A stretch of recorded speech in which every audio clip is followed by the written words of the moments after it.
Mga kapuso, natagpo ang patay ang 23 anyos na babae sa loob ng kanilang bahay sa Dagupan City.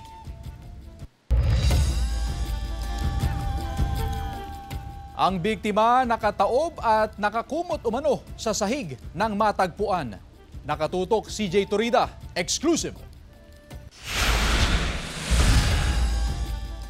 Mag-isang natulog sa kanilang lumang bahay sa Barangay Pugaro, Dagupan City ang 23 anyos na si Jezel Ann Gonzalez.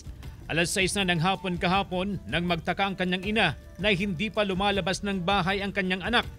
Kaya nagpa siyang inang gisingin ng anak pero hindi raw kumikibo. Pagpasok niya sa bahay, nakita niya ang kanyang dalaga na nakataob at nakakumot sa sahig. Sinablot ko yung bakit hindi ka gumising? Inano ko siya ng ganun. Ang nakita ko yung mga kaminanan nga nagaganon na.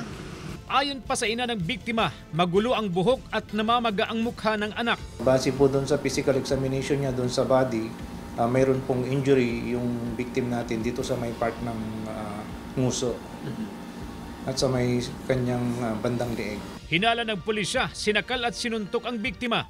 Hindi pa natukoy ang suspect pero may persons of interest na raw ang PNP. Sa ngayon sir, medyo wala pa tayong nakikitang motibo sir. So yun ang iimbestigahan natin. Hinihintay ang resulta ng autopsy examination ng bangkay upang malaman ang dahilan ng pagkamatay ng biktima. Hustisya po. Kung paano nangyari yung pagkamatay niya po. Kasi may mga sugat siya eh. Graduate sa kursong Hospitality Management ang biktima at nakatagdasan ang kanyang graduation ceremony sa susunod na buwan. Kasama si Jing Dakanay, CJ Torida, One North Central Luzon.